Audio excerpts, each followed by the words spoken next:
Okay, so mga kapatid, magandang umaga po sa ating lahat. Ito po ang inyong lingkod, Father Ariel Ramos, para sa isa na naman po nating araw ng pag-aaral ng salita ng Panginoon Diyos. Samahan niyo po ako habang tayo po ay nag-aaral po ng banal na kasulatan. Ang ating pong pag-aaralan sa umagang ito ay walang iba po ay matatagpuan po sa 1 Peter chapter 2 verse 16 na pinamagatang Living in Freedom, Embracing Responsibility and Service. Ayan.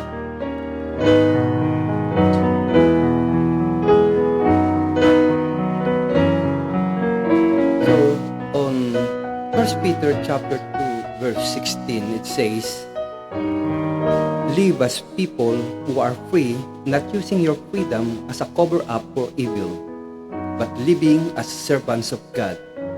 May the Lord bless the reading of His Word. May I invite everyone to prayer. Dakilang Diyos at Amang makapangyarihan sa lahat.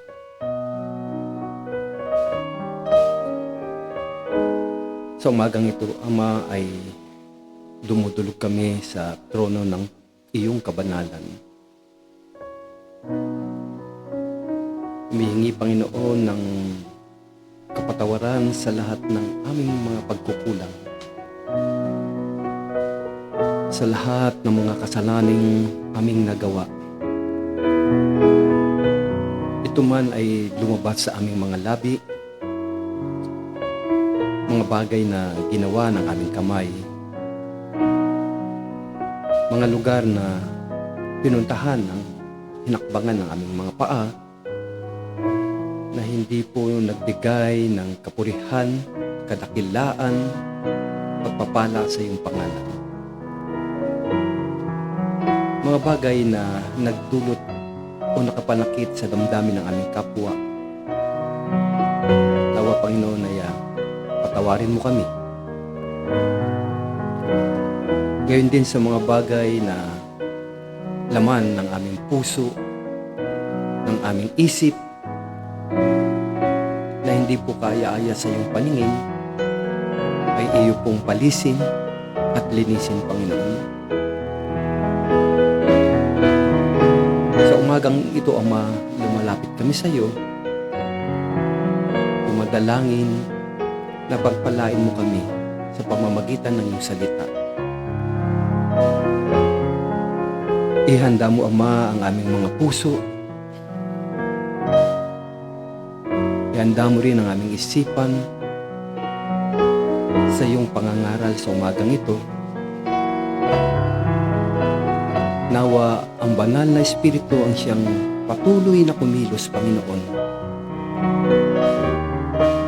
At bigyan kami ng pangunawa sa lahat ng bagay na aming pong pag-aaralan sa umagang ito. Itinataboy namin, Ama, ang kapangyarihan ng kadiliman. Iginagapos namin, Ama, si Satanas at ang kanyang demonyo. At naangkin namin ang tagumpay sa umagang ito. Itago mo ang iyong lingkod sa likuran ng iyong krus. At ikaw nawa ang may pahayag ng buong katotohanan, pagmamahal at katapangan. Ito aking dalangin sa ngalan ni Jesus. Amen. So mga kaibigan, tayo po ay muli ay narito po sa isang pag-aaral na naman ng salita ng Panginoon Diyos. At gaya ng sinabi ko ngayon, ito ay matatagpuan sa 1 Peter chapter 2 verse 16 na pinamagatang Living in Freedom, Embracing Responsibility and Service. On 1 Peter chapter 2 verse 16.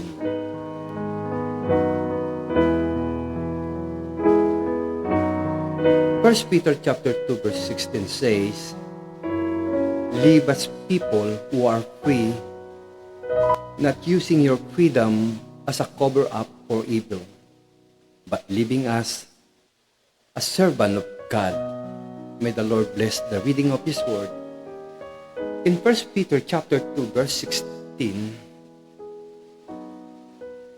Apostle Peter advises the early Christian to act as free people and do not use their freedom as covering for evil, but to use it as bondservants of God. So itong passage na ito, itong verse na to, holds a profound significance in Christian theology, emphasizing the delicate balance between freedom and servanthood. So, pag-aaralan po natin, tayo bilang mga mananampalatayang Kristiyano na pinatawad ng Panginoon Diyos o pinalaya sa kapangyarihan ng kasalanan, ay dapat na ipamuhay tulad ng isang lingkod ng Diyos ang mga bagay na itinuro sa atin ng ating Panginoong Jesucristo sa pangungulayan ng banal na Espiritu. So, in Christianity, believers are called to embrace the freedom found in Christ. Liberated from sin and the bondage of the law. Pinalaya po tayo sa kapangyarihan ng kautusan. No? Sapagkat sang-ayon sa biyaya ng Diyos, tayo po ay binayaran ng Diyos ang ating kasalanan. Pinalaya na po tayo. Ibig sabihin, we are no longer under sin. Dahil sa banal na dugo ng ating Panginoong si Kristo, binayaran niya po ang lahat ng ating mga pagkakasala. However, itong kalayaan na ito ay hindi po ito lisensya to indulge in selfish desire or simple behavior. No, marami pong mga pananampalataya ang nagsasabi na sila po ay ligtas na. Okay? Sapagkat sang-ayon sa biyaya ng Diyos ay pinalaya na, no, binayaran na ating mga kasalanan at pinagkaluban tayo ng buhay na walang hanggan. However, marami pa rin tayong nakikita na sila ay nagpapatuloy sa gawaing makabundo. Okay? Sapagkat ang tunay na pinalaya ng Diyos sa kasalanan kailanman ay may bagong buhay na, sang-ayon sa 2 Corinthians chapter 5 verse 17. At sabi pa nga ng Panginoong Jesucristo, makikilala natin sila sa kanilang mga gawa. Ibig sabihin, ang tunay na pinalaya na ni Kristo ay hindi na nagpapasakop o nagpapaalitin sa kasalanan. Siya ay may bagong buhay na sa ating Panginoong Jesucristo. Kaya nga po itong ating pag-aaral ay pag-aaralan natin na tayo po bilang mga mananampalatayang Kristiyano ay tunay nga namang pinalaya ni Kristo. But hindi lamang yun sa kasalanan, kundi sa paggawa ng kabutihan. As a servant of God, though we are not under the law, we are under grace. So, ibig sabihin, tanging sa biyaya ng Diyos lamang kung bakit tayo nabubuhay sa katuwiran ni Kristo. Ayan. So, napakaganda po itong ating pag-aaralan ngayon, It is the balance of being freed from sin and as a servant of the Lord Jesus Christ. Okay? So, instead, it is a call to serve God wholeheartedly, using one's liberty to honor Him and to serve others. And with that, sa paglilingkod natin sa Panginoon, we can lead other people to Christ. Okay? So, itong pinag-aaralan natin, itong verse na to, it underscores the Christian concept of servanthood. Ano nga ba tayo bilang lingkod ng Diyos? Yung mga apostol ng araw at tayo naman bilang mga mananampalatayang Kristiyano sa ating panahon, tayo ay tinawag ng Diyos hindi lamang sa kaligtasan, kundi upang maglingkod sa Kanya. Okay? So, itong 1 Peter chapter 2 verse 16, sabi ko nga kanina, it a concept of servanthood. It highlights the true freedom which is found in willingly submitting to God's will and serving Him faithfully. So, this passage also remind us as a believer na yung ating kalayaan ay hindi lamang dapat yung self-serving, but rather an opportunity to live in obedience to our God and to fulfill His purpose in our life. Kaya nga po meron dyan yung Matthew chapter 28 verse 19 to 20, yung the Great Commissions, our divine purpose in life. Okay, so mahalaga na maunawaan natin itong 1 Peter chapter 2 verse 16 sapagkat ito ay nagbibigay ng kalinawan o it illuminates the Christian's worldview on freedom and servanthood. No? Tayo po ay tunay ngang pinalaya ng Panginoon Diyos. At the same time, we are servant of the Lord Jesus Christ. Okay? Emphasizing the responsibility of believers, our responsibility to use our liberty wisely, aligning our action with God's will, and to serve others with love and humility. So mga kapatid, tayo po ay magpatuloy po lamang sa pag-aaral na ito. Samahan niyo po ako sa susunod na mga oras at para tayo po ay sama-samang matuto at mapaalalahanan tayo patungkol po sa pamumuhay, sa tamang pamumuhay ng isang Kristiyano, na bilang mga lingkod ng ating Diyos na buhay, bilang tagasunod ng ating Panginoong Hesukristo, marapat lamang na ating pong aralin lahat ng mga unawain, yung mga itinuro sa atin ng Panginoon sa pamamagitan nga ng banal na Espiritu. Okay? So, habang tayo po ay nag-uusap, tayo po ay magkape din,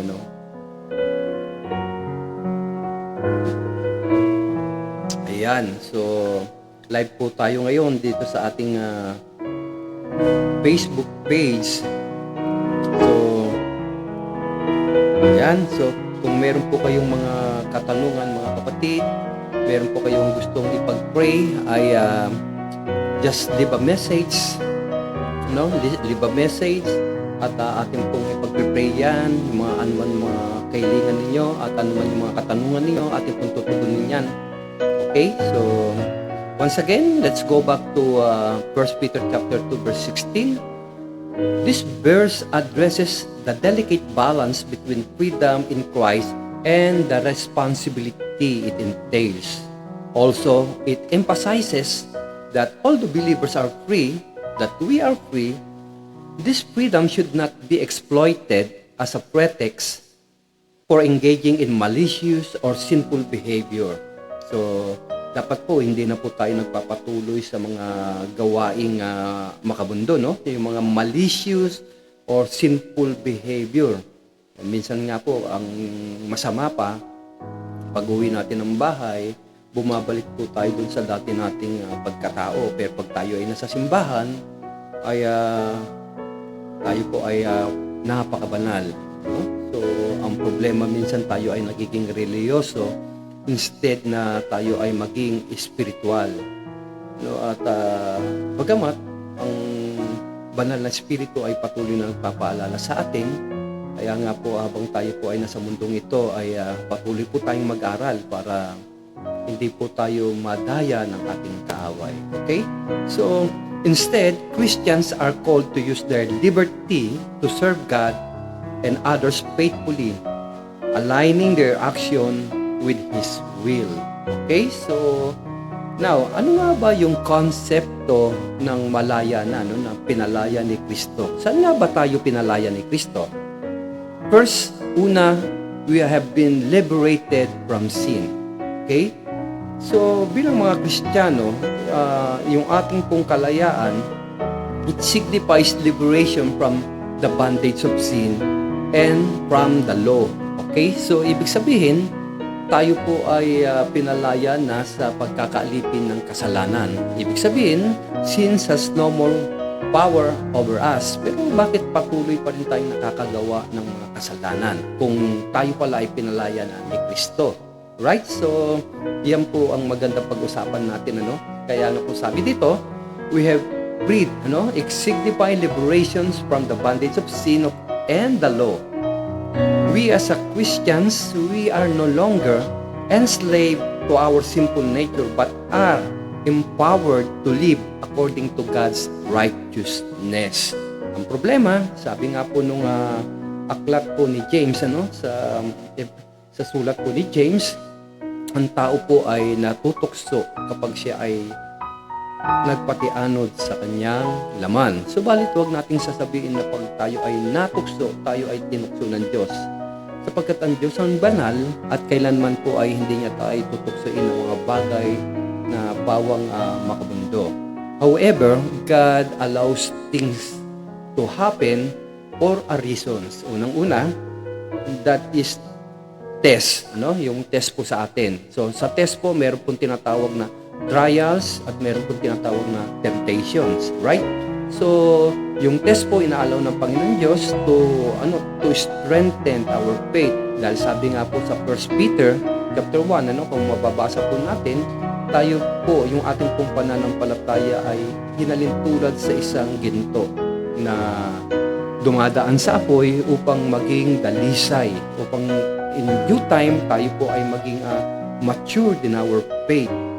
However, yung temptation po, ito po ay galing sa ating kaaway, sa dyablo, okay? So kung matatandaan po ninyo, even the Lord Jesus Christ, after He passed for 40 days, dinala siya ng dyablo ni Satanas doon sa wilderness, and he was tempted, but hindi nagkasala ang Panginoon Diyos. So, merong isang tagpo sa buhay ni Job, sa Job chapter 2, kung saan makikita natin ang pag-uusap ng Panginoon Diyos, ang Amang Diyos at ni Satanas, At tinanong nga si Satanas sa tagpong iyon na kung saan siya nagmula. At ang sabi ni Satanas ay nagparoon at parito, akyat manaog sa lupa, sa langit. At ipinagmalaki ng Diyos Ama si Job bilang isang tapat na lingkod. At sabi ni Satanas ay tapat lamang sa iyo si Job sapagkat ipinagkaloob mo sa kanya ang lahat ng bagay na kanyang pangangailangan. Subalit, subukin mong alisin ang lahat ng yan na may halaga sa kanyang buhay. Tingnan lang natin kung ito ay patuloy niyang sasambahin. Long story short, nakita po natin na si Job po ay dumanas ng napakaraming pagsubok sa kanyang buhay. Subalit kailanman ay nakita natin na natili siyang tapat, At bandang huli nga ay ni-restore ng Panginoon yung kanyang ari-arian, At hindi lamang yon, makita rin natin sa buhay ni Joseph, sa kung paano ay binenta siya ng kanyang mga kapatid. Pero bago yon, binalak pa na siya ay patayin. Okay? Nagawa nga siya ay ihulog sa balon at hanggang siya ay binenta sa mga traders at nakarating nga siya ng Ehipto bilang isang slave hanggang siya ay makulong din naman. At doon sa kulungan ay nakalaya siya hanggang siya ay maging mayordomo ni Potiphar.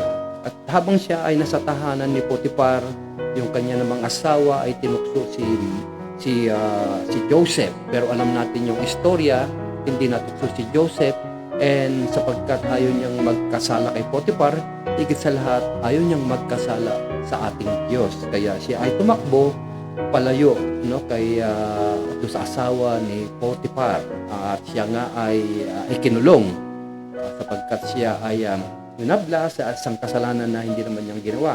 Pero ang lahat ng bagay na yun ay pinahintulutan ng Panginoon Diyos for a greater purpose, At nalaman natin na siya nga ay naging ministro ng bansang Ehipto, at sa pamamagitan noon ay iniligtas niya ang buong sambahayan niya at ang buong lahi ng mga Hudyo nung panahon na yon. So, may mga bagay-bagay na nangyayari sa buhay natin na pinapahintulutan ng ating Panginoon. But going back po dun sa ating pong paksang pinag-uusapan, ay tayo po hindi na po tayo kailanman alipin ng kasalanan. Subalit may mga pagkakataon na tayo ay sinusubok, may mga trial sa buhay natin, pero lagi nating tatandaan, pinagkaloob ng Diyos yung kanyang buhay, at dahil doon nagkaroon tayo ng katubusan sa mga kasalanan.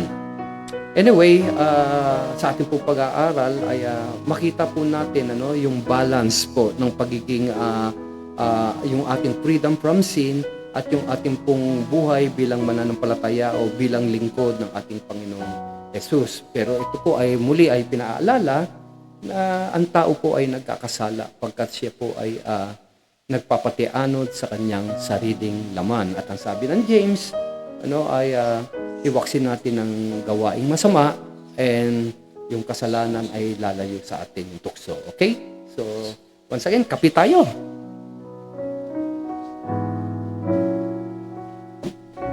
Ayan nga po, no? So, liberation from sin. Also, yung meron tayong tinatawag na yung spiritual autonomy. Okay? So, itong ating kalayaan na pinagkaloob sa bawat mananampalataya ay meron po tayong yung tinatawag na spiritual autonomy. So, it allows us to make choices guided by the Holy Spirit rather than being bound by legalistic regulations. So, pag sinabi po nating legalistic regulations, ito po yung pananampalataya nung unang panahon kung saan meron po yung tinatawag na kautusan. So, sa pananampalatayang mga Hudyo, no, kaya mahigpit nilang sinusunod yung yung Ten Commandments po, no, saka yung mga ritual na ginagawa nila. So they are more on on traditions. They are more on their culture bilang mga Hudyo. Ang tawag po doon ay legalism, no? Legalism. At malungkot mang aminin, sa ating pong kapanahunan ngayon may mga iba pa pong simbahan o mga pastor po na nagtuturo ng mga bagay na ito. Pero maliwanag po ang banal na kasulatan that we are no longer under the law, because sa panahon po ngayon, no, nasa grace dispensation na po tayo, no, pinalaya na po tayo ng Panginoon Diyos sa kapangyarihan, no, ng kasalanan. Much more we are freed from the law, sapagkat yung kanya ng sarili ay ipinagkaloob niya, no, instead ng mga hayop na inahandog sa templo. Once and for all, inandog niya ang kanyang sarili para tayo po ay tubusin sa ating pagkakasala. Okay? So, mean to say, no, as a human, bilang mga tao, we have been freed from the power of sin, no? At we have this spiritual autonomy which allow us to make choice, not yung tinatawag natin na free will, ano? As a Christians, always our choice is guided by the Holy Spirit rather than being bound by legalistic regulations. So, though tayo ay nagpapasya, but we always took everything into the Lord, yung through prayer by the guidance of the Holy Spirit. Alright? So, now, bilang mga malayang mananampalataya ay hindi po natin pwedeng iwaksi yung katotohanan that we are responsible. Yan, We are responsible. Though pinalaya na tayo ng Panginoon Diyos sa kapangyarihan o sa pagkakalipin sa kasalanan, but still we have responsibility as a Christian. So, gaya nga sinabi ko kanina, we are a servant of the Lord Jesus Christ. Alright? So, true freedom in Christ is expressed through servanthood. Believers are called to serve God and others with humility and love, using our liberty to honor God and for the furtherance or to advance His kingdom. Yan. Hindi lamang tayo tinawag ng Diyos para sa kaligtasan, kundi tinawag tayo ng Diyos para sa paglilingkod. Right? So, kung ating pong matatandaan sa Acts chapter 9, ng si Apostol Pablo sa kanyang paglalakbay para usigin ang mga unang Kristiyano nung kanyang kapanahunan, ay na-encounter niya ang ating Panginoong Jesucristo. And we all know the story. Si Apostol Pablo ay na-convert into Christianity at ginamit siya ng Diyos for the Gentiles, Siya yung naging vessel ng Panginoon Diyos to share the gospel for the Gentiles. Kaya nga po tayo ngayon, hindi tayo mga Hudyo, tayo ay mga Hentil. At sa pamamagitan ni Apostol Pablo at ng mga kanyang mga estudyante, na nagpasalin-salin hanggang sa nakarating sa ating bansa itong Ebanghelyo ni Kristo. Right? So, kung hindi nagpasakop si Apostol Pablo at ang kanyang mga estudyante ng kanyang kapanahunan, ay malamang hindi nakaabot sa atin ang Ebanghelyo. Alright? So, kaya nga, sa pamamagitan nun, na si Apostol Pablo ay tinawag ng Diyos para sa kaligtasan at para din naman sa ministry na talagang ni-reserve para sa Kanya. And that signifies servanthood, yung pagpapasakop ng ating Apostol Pablo. Okay? So, sa ating kapanahunan ngayon bilang mga tinatawag ng mga Kristiyano. So, yung tunay na kalayaan na ating tinatamasa ngayon ay ito ay nailalahad natin o na-express natin sa pamamagitan ng paglilingkod sa ating Panginoon. So, we as believers or as a Christian, we are called to serve God. Okay? Kaya nga po mayroong tinatawag na Great Commissions.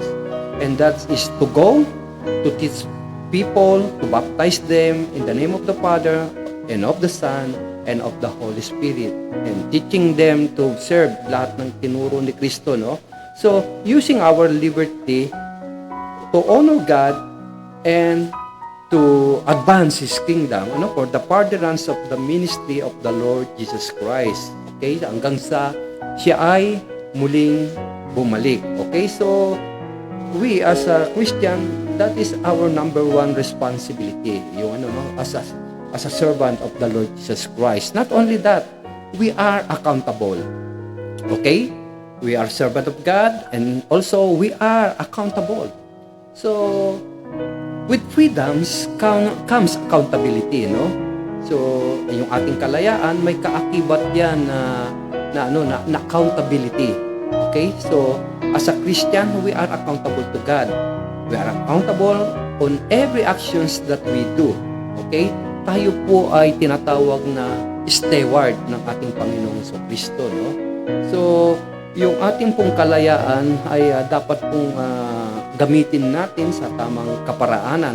Ibig sabihin, we must be responsible.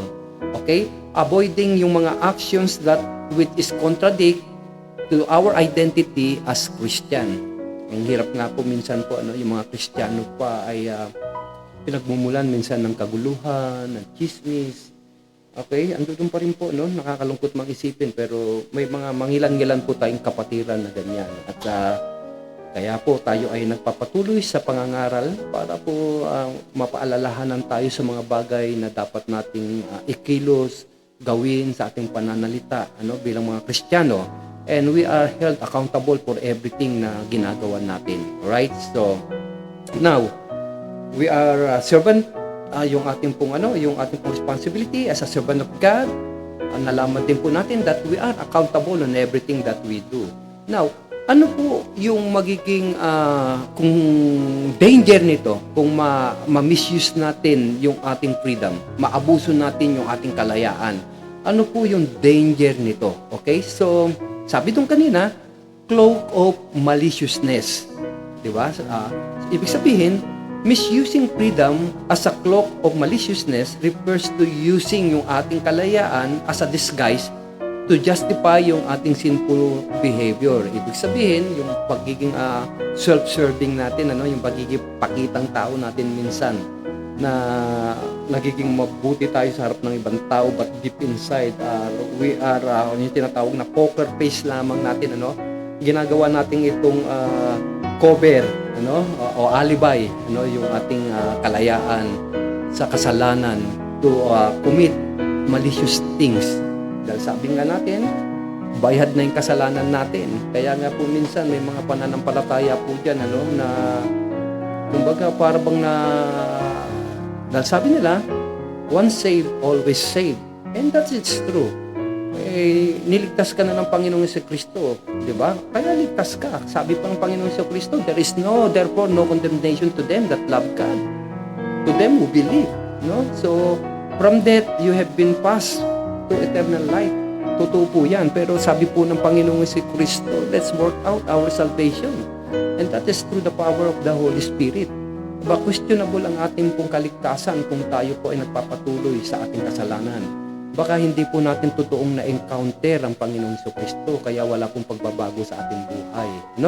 So, kaya minsan tayo po ay tinutuliksa rin ng ibang pananampalataya at sinasabi na nga nila na ang kaligtasan ay sa pamamagitan ng mabuting gawa.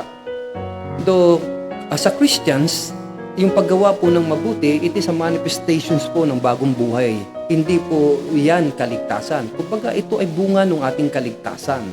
Iyan po ay makikita po natin sa Ephesians chapter 2, verse 8 hanggang 9. We are saved dahil sa grace ng Panginoon. Hindi ito sa mabubuting gawa natin Para hindi darating ang panahon na tayo ay magmayabang, na tayo ay maraming mabuting ginawa sa ating kapwa.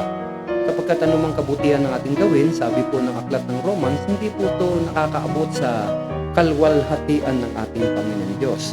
Pero huwag tayong mapagod gumawa ng mabuti sapagkat ang anak ng Diyos ay dapat lamang mabuhay na may kabanalan, mabuhay sa atuwiran. Okay? So, ibig sabihin, yung paggawa natin ng kabutihan, ito po ay bunga ng ating kaligtasan. Alright? So, malinaw po tayo sa mga bagay na yun, ano? At hindi po pwedeng maghiwala yung kabutihan, yung paggawa ng mabuti at kaligtasan. Hindi mo pwedeng sabihin na ligtas ka and yet patuloy kang namumuhay sa kasalanan. Hindi mo rin pwedeng sabihin na ligtas ka dahil sa mabubuti mong ginawa. Actually, ang kaligtasan ay pinagkaloob ng Diyos. Yan ay ginawa niya doon sa krus ng Kalbaryo. Okay? So, yan po, no? So, kaya wag po nating gawin na alibay, ano, na tayo ay ligtas to commit malicious things, ano? So, maliciousness refers to using liberty as disguise to justify our sinful behavior. And this distorts the true essence of freedom and undermine its purpose, leading to spiritual harm and moral decay. Ayan, okay? So, kape po tayo.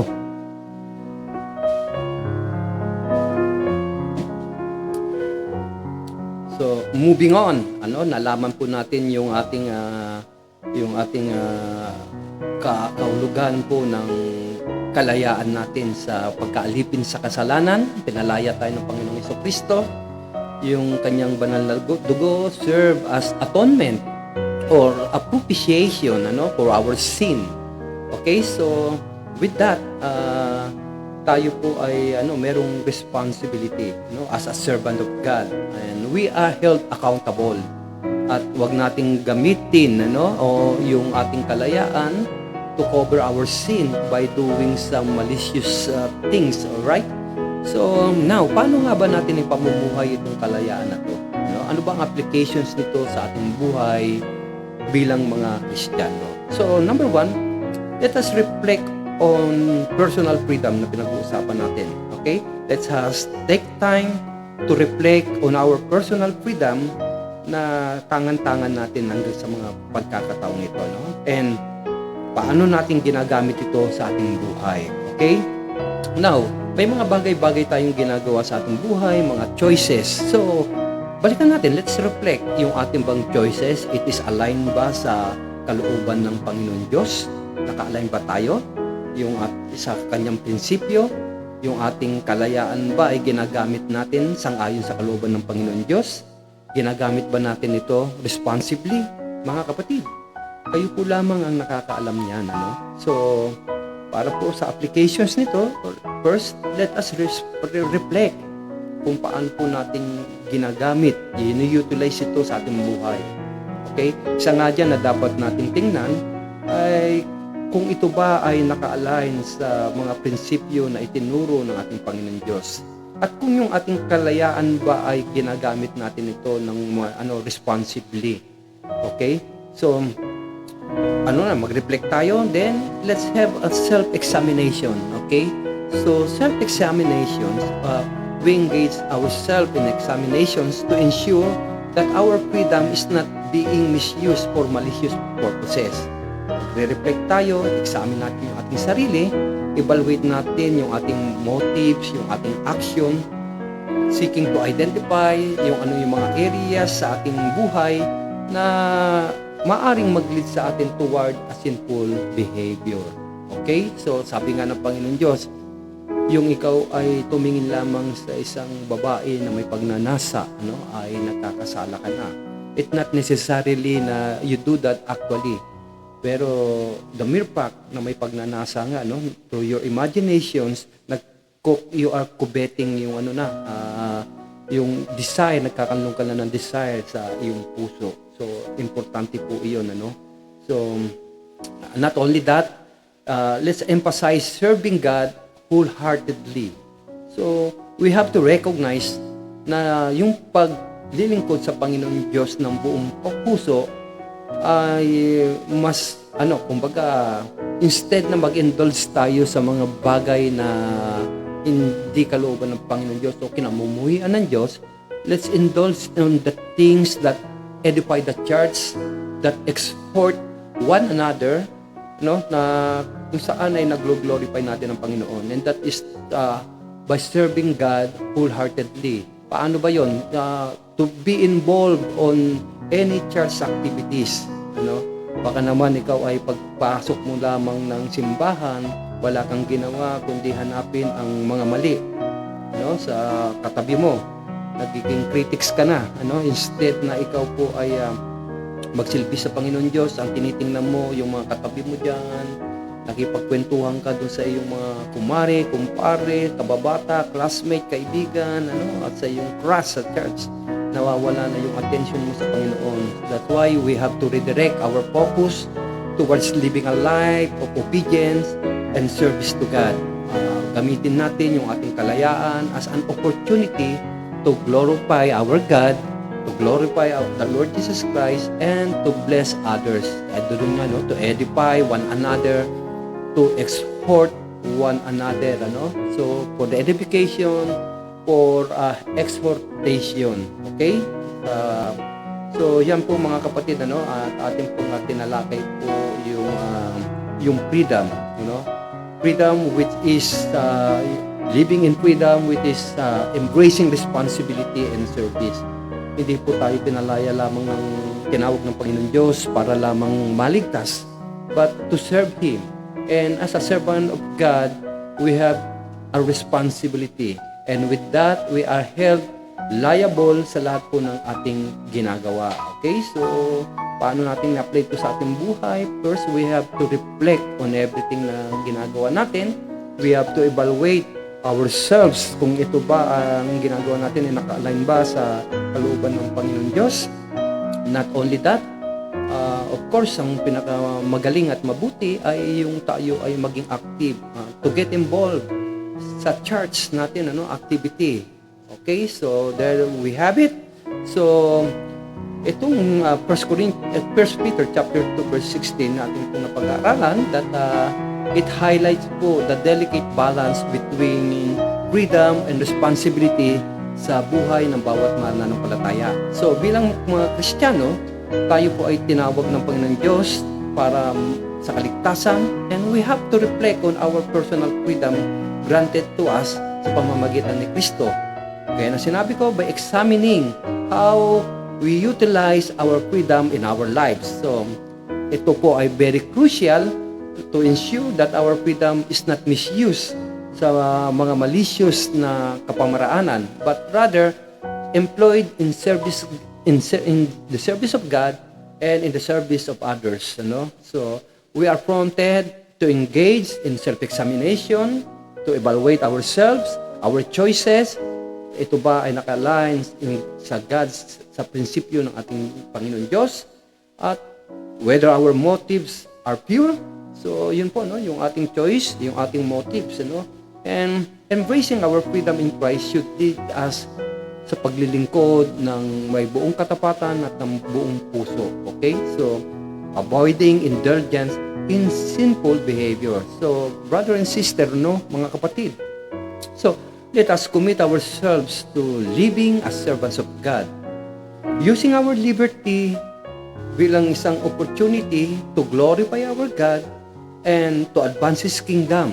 And may we embrace the call to serve with humility, with love, and obedience, recognizing that true freedom ay matatagpuan lamang po sa pamamagitan ng totally surrendering our lives sa kalooban ng Panginoon Diyos. Ibig sabihin, hindi po tayo ang masusunod sa buhay natin, kundi ang Panginoon Diyos. Kaya nga, surrendering our lives to the will of God. So, habang tayo po ay patuloy na naglalakbay sa mundong ito at ating inihintay ang muling pagbabalik ng ating Panginoong Jesucristo, lagi nating alalahanin na yung kanyang salita na isinulat ni Apostol Pedro on 1 Peter chapter 2 verse 16, living as free people but using our liberty as not as a cloak of maliciousness, but bilang mga lingkod ng Diyos, reflecting His love and grace to to the world around. So sa mundong ito, habang tayo naglalakbay sa mundong ito, habang inaantay natin siya.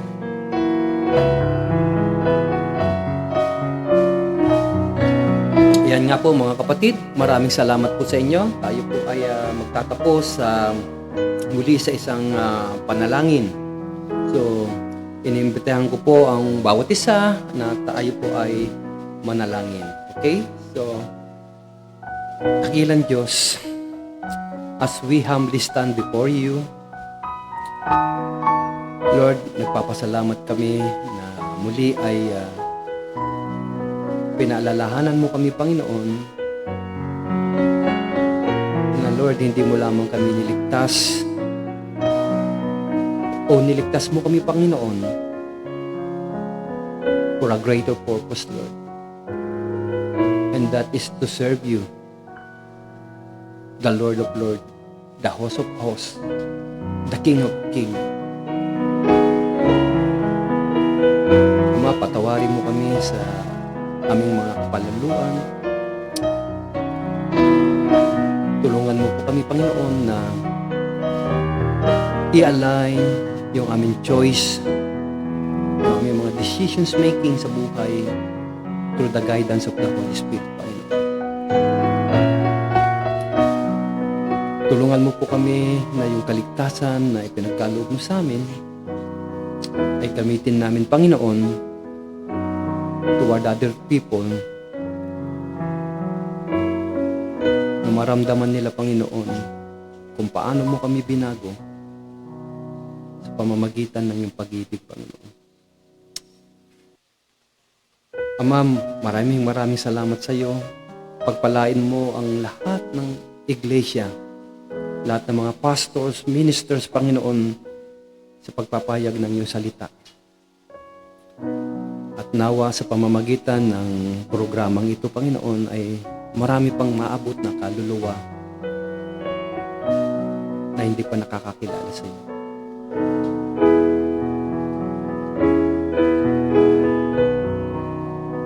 Binabalik namin ang kapurihan at pasasalamat sa iyo sa tanging pangalan ni Jesus. Amen.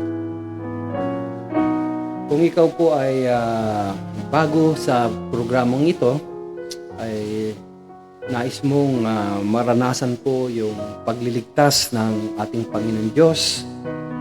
Kung ikaw po ay pagod na sa buhay mo, na akala mo ba ay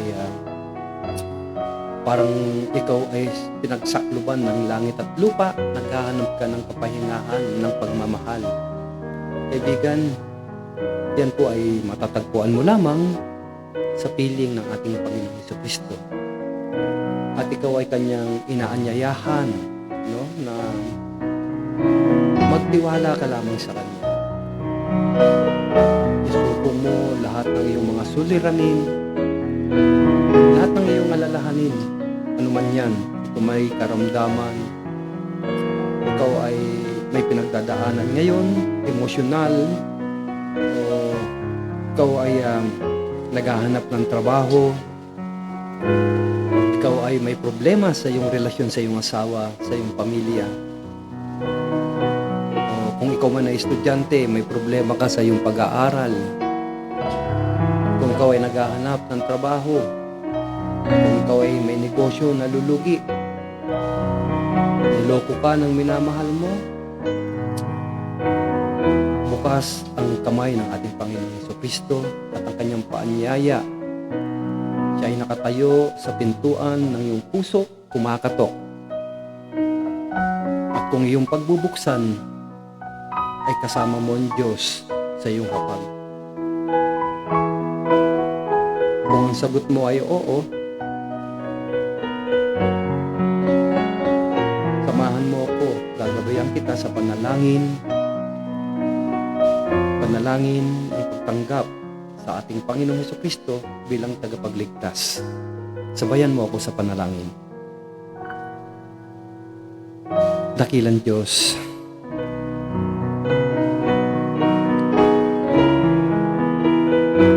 batid mo, Panginoon, ng aking pinagdaraanan, ang kabigatan ng aking puso. dulot ng mga suliranin at alalahanin sa aking buhay. Nagpapasalamat ako sa iyo na sa kabila ng ating mga kasalanan, Panginoon, hindi ka nagkulang ng pagmamahal sa akin. Kinikilala kita bilang Panginoon Diyos at aking tagapagligtas. Patawarin mo ako sa lahat ng aking mga kasalanan. Linisan mo ako, Panginoon, sa lahat ng aking mga kalikuan. Isinusuko ko sa iyo ang aking buhay. Pagarian mo ang aking buhay. Manahan ka sa aking puso bilang aking Panginoon Diyos at tagapagligtas mula ngayon magpakailanman. Panginoong Hesus, sumasampalataya ako sa iyo na ikaw ay namatay para sa katubusan ng aking kasalanan at muling nabuhay para sa aking kaligtasan. Kinikilala kita bilang Panginoon ko at tagapagligtas. Ito ang aking dalangin sa ngalan ni Jesus. Amen. So, kung iyong inari ang panalangin na yan, na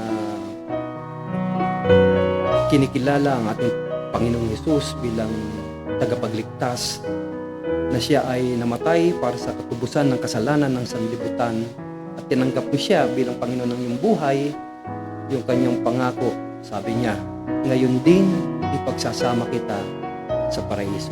At ngayon din, ikaw ay nagkaroon ng bagong buhay, hindi sa laman kundi sa espiritu. At sa susunod na mga araw, ikay patuloy kong inaanyayahan na antabayanan ang ating programa. Nasundan ko lamang ang ating programa dito sa ating Facebook page, Ariel Ramos. At meron din po akong programa kada Huwebes po, no? Sa ganap na ika-11 ng umaga, tuwing Huwebes po yan sa DWDD kung kayo po ay may radyo, at sa Facebook page naman po the DWDD, the AAP Radio, no? The Armor of God. So mga kapatid, ginagawa po natin ito para maabot pa po ang maraming kaluluwa na hindi pa nakakakilala sa Panginoon Diyos upang makasumpong ng kaligtasan. So, pagpalain po tayo ng ating Diyos na makapangyarihan sa lahat, ang ating Amang Banal na sa langit sa pamamagitan ng kanyang buting anak na si Jesucristo. Sumaatin ang pagpapala, and today is the Lord's Day. Tayo po ay tumungo sa bahay-sambahayan. God bless us all. Amen.